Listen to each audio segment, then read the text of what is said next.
For Global Business Update, Michael Wilson joins us now from London. Great to have you, Michael. Good morning. Good morning, Rufai. It's a bit mixed really this morning, given all that was happening yesterday. Unsurprised by that.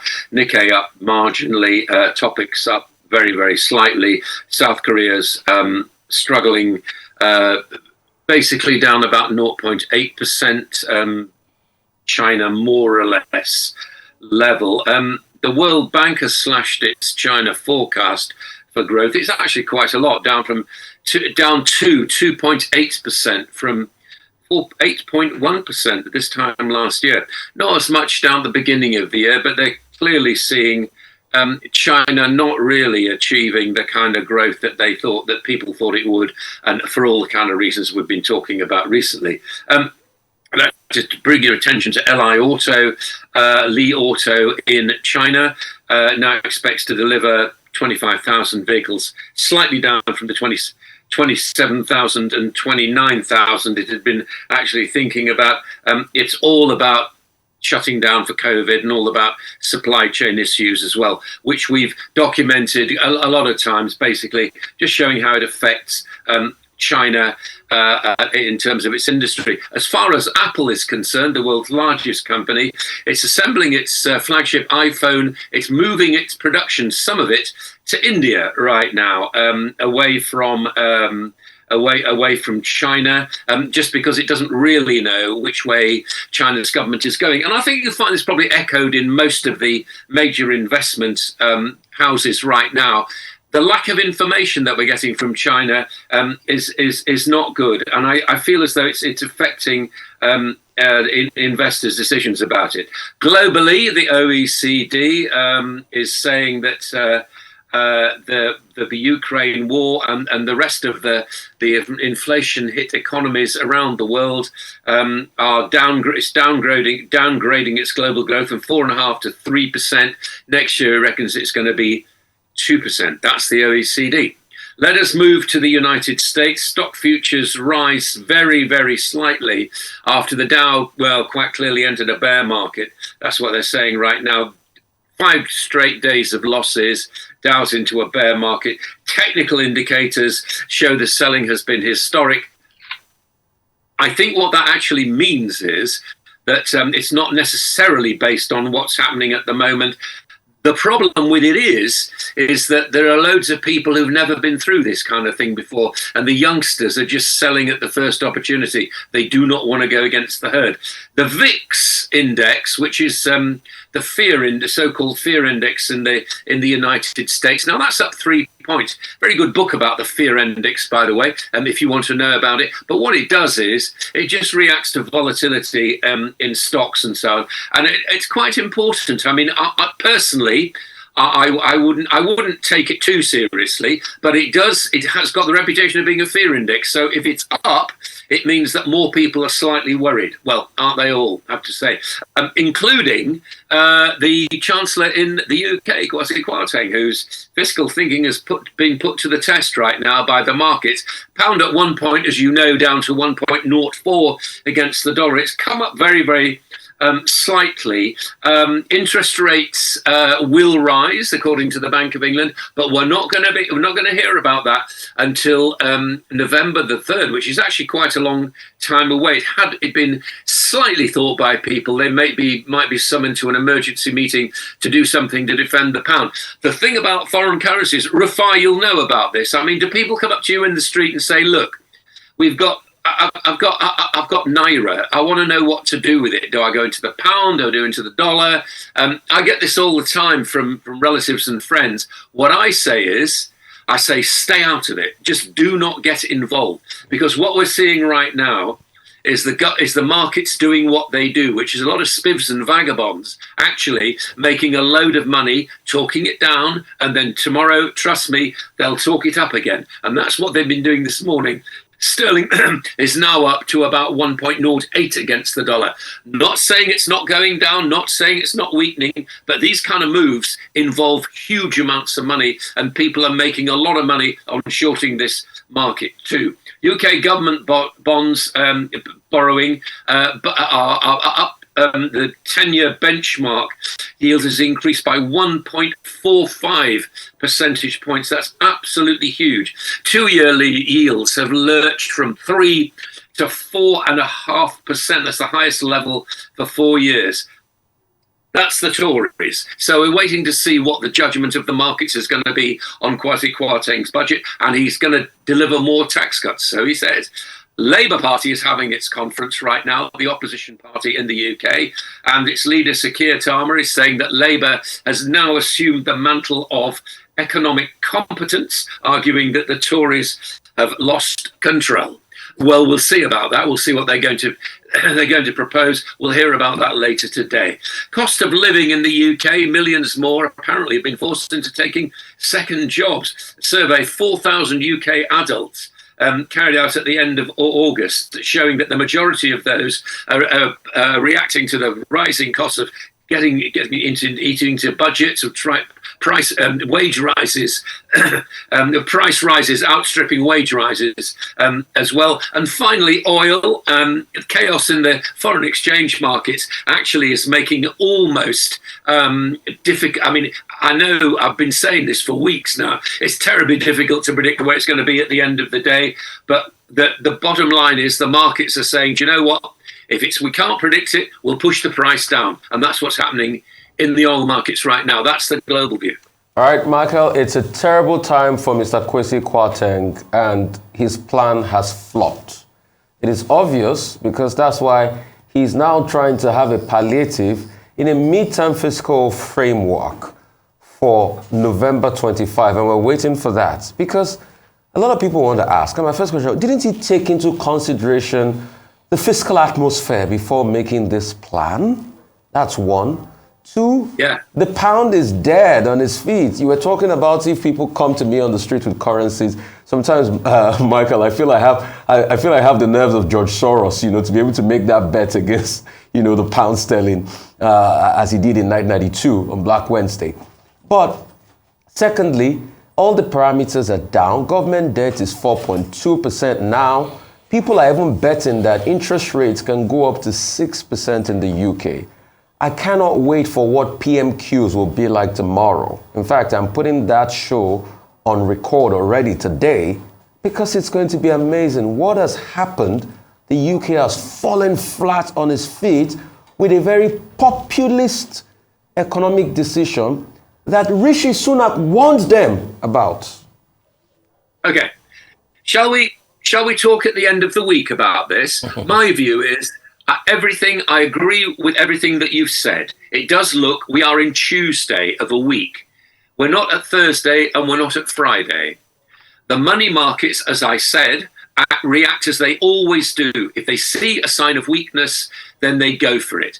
It is crazy to talk about rising interest rates. And I think, for what it's worth, I think the Bank of England, I don't necessarily support what it's done, but if I were the governor of the Bank of England, I'd be doing precisely that. I wouldn't be saying, hey, I'm not worried about this. Of course I'm worried about this, but I wouldn't be doing anything. I'd say this is what we're going to do, but we're not going to do it. You'll get no decision out of us until we've seen how the markets ride this. Now, there may well be an emergency in the meantime, but as I said to you right at the beginning of all this, he who plays the currency markets better have a lot of money. And this is so big. This is moving completely out of what the majority of retail investors do. We're talking about corporates. We're talking about the likes of BP. We're talking about the likes of Dangote, who clearly add their considerable presence to what's happening in the currency markets, and hedge or not, as the case may be. Now, do you want to get involved in that? Because I certainly do not. And I don't think the majority of retail investors do. What we're seeing right now is banks, of course, as you would predict, moving away from mortgages. The mortgage companies are giving more expensive and fewer mortgages to new people who get involved. Yes, we understand that. You and I could have written this scenario last week before the budget. These are very, very early days yet. I would suggest that it's probably best to wait to see how the markets actually come to terms. We've seen a tiny rise overnight as far as sterling is concerned. Of course, people are going to move money to shorting to increasing their exposure, reducing their exposure, taking bets on that because that's what the professional currency markets do. You and I stay out of all this. Let's see how it is at the end of the week. I'm neither supporting nor criticising what the Conservatives have done. If it were me, I'd say, okay, UK, you want to do growth, here it is. But growth and productivity, that's what we've got to aim for. I hear nobody has mentioned productivity yet. Be interested to see if the Labour conference talks about productivity, because that is the key. Do you know what? Anyone can have growth. That's just because you've got more kids, because the population grows. Productivity is the amount, is the way in which you increase output without increasing prices. Now that, to me, is what the key is. And nobody's talking about that right now. Nobody in any economy around the world is talking about that right now. As soon as that happens, then I'd start to take notice. At the moment, the market, as far as I'm concerned, can do what it likes. Michael, you remember what happened to Anthony Berber when he tried this in 1972? He lost his job. Okay, Steve, you can go ahead. Well, I mean, he did, but things are very, very different now. We were not in the same kind of global community. The Bank of England did not have independence, and Anthony Barber tried it once, and then the Barber boom failed. Yes, of course it did, and it wasn't really until some fiscal stringency happened in later budgets with Geoffrey Howe, who was the later Chancellor, who actually put a roof on the house, as it were, and made it watertight. And since then, nobody has been able to argue with what Thatcher did. I mean, you can do, but in terms of what happened to the economy, nobody can argue with that. And if you're going to get really down to it, that CNBC, the United States and all the rest of them have been talking about a return to Reaganomics rather. Well, good luck with that, because that actually worked. Okay. All right, just a quick one, Michael. I like your approach about, for you and I, for everyday people to just watch and ride this through. But then a weakening currency can be all that bad news.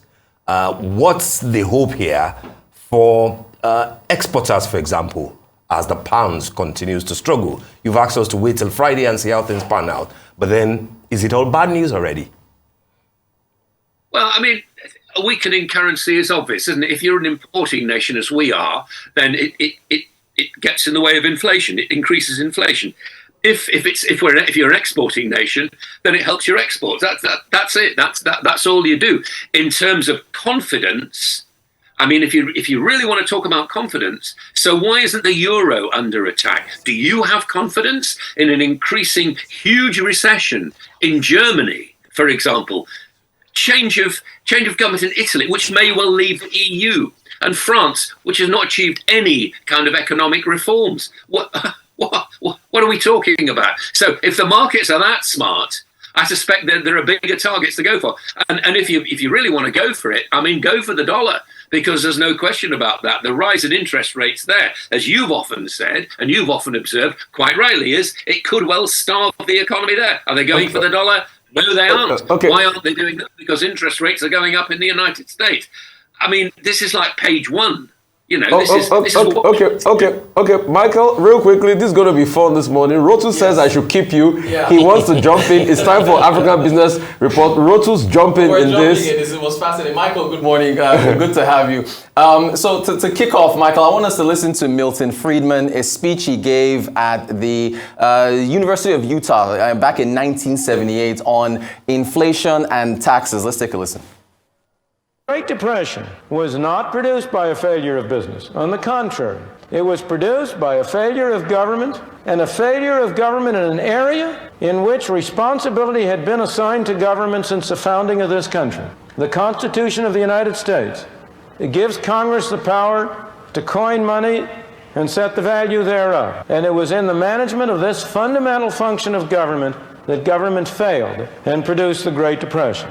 We have learned from that failure. The Federal Reserve will not fail in the same way again. This time it will fail in a different way. This time it has been failing not by producing a Great Depression, but by producing an inflation. Because just as you will hear the story that it was business that was responsible for the Depression, so you will today hear the story that it is labor and management that are responsible for inflation. It is the same kind of a myth. Inflation is made in one place and one place only, Washington, D.C. And in Washington, D.C., the chief source is a Greek temple on Constitution Avenue, which houses the Federal Reserve Board. And a major accomplice, of course, sits in the halls of Congress in Washington. They are a major accomplice because you tell them to be. The American people have been telling Congress for many years, spend more money on us, please. But they've been telling us, don't raise our taxes. Congress has been listening. It's been spending more money on you. But on the other hand, it's been very unwilling to raise taxes. As a result, it has imposed inflation as a tax. That's one tax that you don't have to vote for, but you have to pay. Well, again, with respect to money, can you print money at no cost? It's very cheap to turn out those pieces of paper. But does that get society something for nothing? Not at all. It's simply a different form of taxation. If you print money, people have more money to spend. If they spend more money on the same amount of goods, prices go up. And in effect, everybody is paying a tax through inflation. Once again, it's only a form of taxation. All right. Now, I'm still keeping Michael. Two quotes from the Bank of England, the statement that came out yesterday. Everybody was waiting to hear from Andrew Bailey. So I think we can put up this quote because I want to get Michael's take on something here. Where Andrew Bailey, I think we can put that up. Where he said, okay, here, I welcome the government's commitment to sustainable economic growth and to the role of the Office of Budget Responsibility in its assessment of prospects for the economy and public finances. His next quote, and this is what I want to get Michael's take, right? He says, the role of monetary policy is to ensure that demand does not get ahead of supply in a way that leads to more inflation over the medium term. The MPC will not hesitate to change interest rates by as much as needed to return inflation to the 2% target sustainably in the medium term in line with its merit. So, Michael, this is the thing. And this is why yesterday we were talking about monetary fiscal policy misalignment in the United Kingdom. We had a great debate on this in our newsroom after the show. You have Andrew Bailey who is trying to keep inflation at its 2% target. Meanwhile, you've got the new, well, not a new government, still the Tories. You've got Liz Truss and our African brother, Kwasi Kwarteng, he's from Ghana, who are cutting taxes to put more money in the hands of people to spend more. Meanwhile, you just said productivity is not going up. So as Milton Friedman just said, goods and services, more of them are not being produced. So the more people spend money, you drive inflation up, which puts more pressure on Andrew Bailey to increase interest rates. So how do you align that together, Michael? And also, this whole matter of tax cuts do not work in isolation. There's the context of the fact that the fiscal side, the fiscal side. There's the context of the war in Ukraine, whereby the UK, there's the cost of living crisis, energy prices are being capped. So the UK government is subsidizing energy for the UK people, which is blowing a hole in the budget. And now you can't fill that hole back up because you've cut taxes and have no way to bring in revenue. So, Michael, how is, and the markets are giving their verdict. So how does all this work? So what you're pointing to is the collision course between fiscal policy, which is taxes, and monetary policy, which is interest rates. So the Bank of England has said, and again, I can't help but agree with you, but I'm just going to point out what they've said.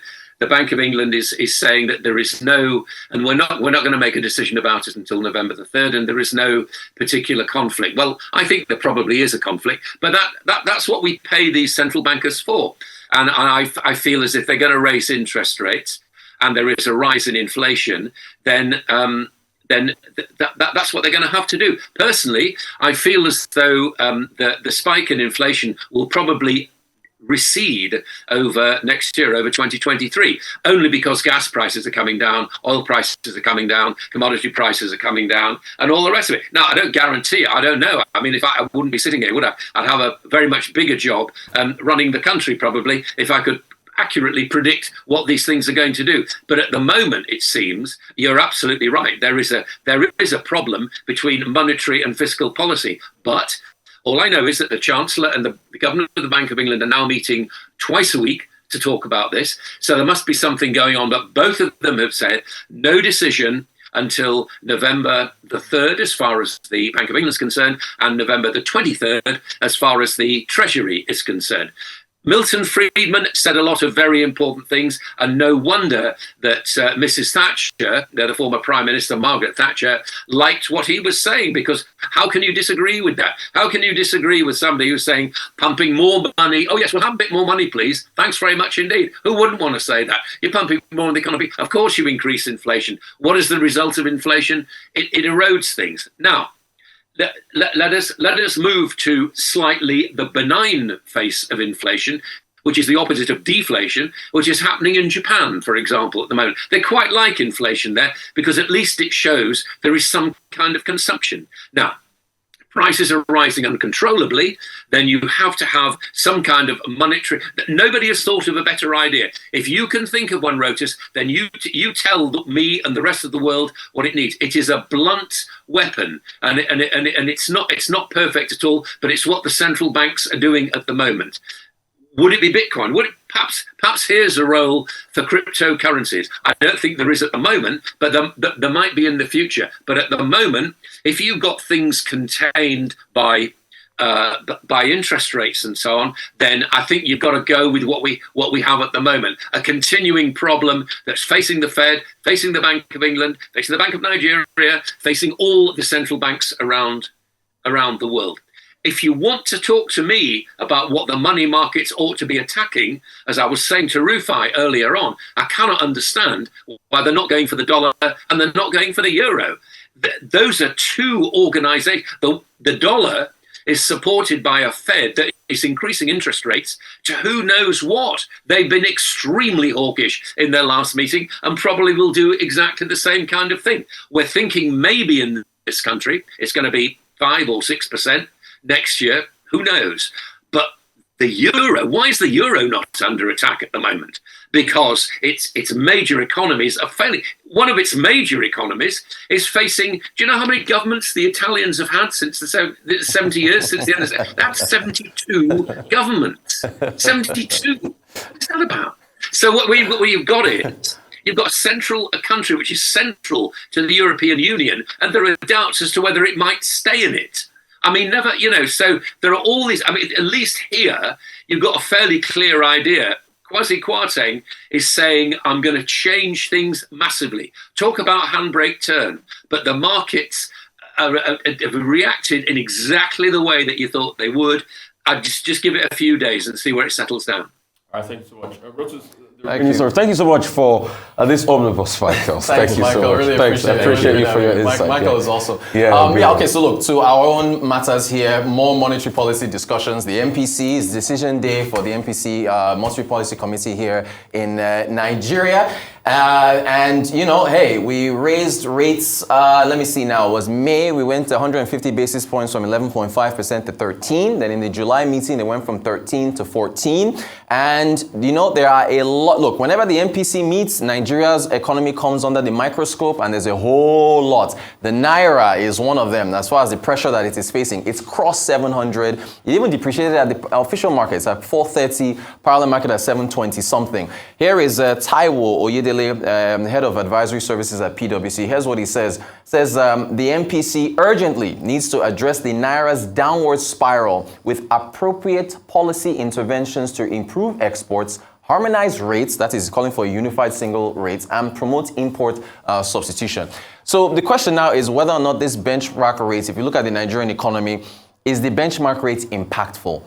Because the only thing that seems to happen when they hike rates, and the Monetary Policy Committee has said that they will hike rates in order to try to tame inflation. But, as has been said here in Nigeria, whereby we are talking about the UK and demand pull inflation, we are putting more money in people's pockets and making them go out and spend more where there's not enough goods and services to commensurate to the increase. Here in Nigeria, You've got cost push, where insecurity is now allowing farmers to go to the farms to produce. You've got power issues, you've got bad roads, you've got all these infrastructure challenges that are not allowing production to meet up to its possible capacity. And so, is the benchmark interest rates having an impact? And unfortunately, the answer is no. So I don't know if they were to hike rates again, if that will change anything. The only impact we see is the banks. The banks quickly reprice their loans. You get a letter saying, due to economic circumstances, we're now increasing your rate, because most of the rates in Nigeria are floating rate loans as opposed to fixed rates. So there's a lot. Can they do all those things Taiwo Oyedele was talking about? We've got RT200. We're trying to get more exports out there. But we will stifle the growth we need. Yeah, well, I mean, you think, so look, what do you do? And it's really sad that I'm sorry, I don't bring politics into this, but 7 years, as far as economic management is concerned, with the Presidential Advisory Economic Council, Doyin Salami being made the chair, the new Economic Council has just put together all the economic recovery and growth plan after COVID. Here we are at the tail end of 2022, still talking about the same issues. Nothing's improved. Finally, Ghana, since we're talking about Kwasi Kwarteng, Ghana has moved, this is a notice, they've moved their own MPC meeting to October the 7th. They say the Bank of Ghana is rescheduling its 108th Monetary Policy Committee meeting to coincide with the end of the IMF mission. They're looking for money to allow the decision of the policy rate to benefit from the broader discussion. So if the IMF, if they get their 3.5 billion that they're looking for, they will now decide what to do with the rate. So that's what's happening. I mean, it's just like also we always say. Yeah. Interest rates, yes. Interest rate hike is not a silver bullet to inflation. So tax cuts are also not a silver bullet to economic growth. You need to know what is causing the inflation before you apply interest rates. Right. Because some people were making the argument that, okay, Ghana, they moved their interest rate forward and everything. Right. What is causing inflation in Ghana is different from Nigeria. What is causing inflation in Nigeria, like you said, is cost pull. Right. We all know it. Farmers can't go to the farm, you can't produce, standard of things, and production is not moving and the like. There's no power, there's no electricity. And it's basically legacy problems that are causing and pushing this inflation. Even what is even disrupting our governmental revenue is also legacy problems. Because the wellheads are hold, poor regulatory framework, and all of those problems, yada, yada, yada. We can go on and on and on that. Let us know what works for us. I don't know what the MPC will do, but we know what works for us, Rufai, don't we? I mean, it's just a question, like Rutu said, why are they not unable to execute? Look at what Taiwo Oyedele said, particularly about the issue of harmonizing rates, for example. Right. At what point will our fiscal policy executives have the wherewithal to take the decision? So at what point? Harmonization will be a float, right? Or a managed float. You can have a managed float with a single rate. That is the issue, right? So there's that. But whatever it is, there's going to be a float if you harmonize. A level of float. To some degree, extent. To some degree. There's going to be a level of which float. now brings our exports and productivity into conversation. And that's what it. And have we been able to hazard a range?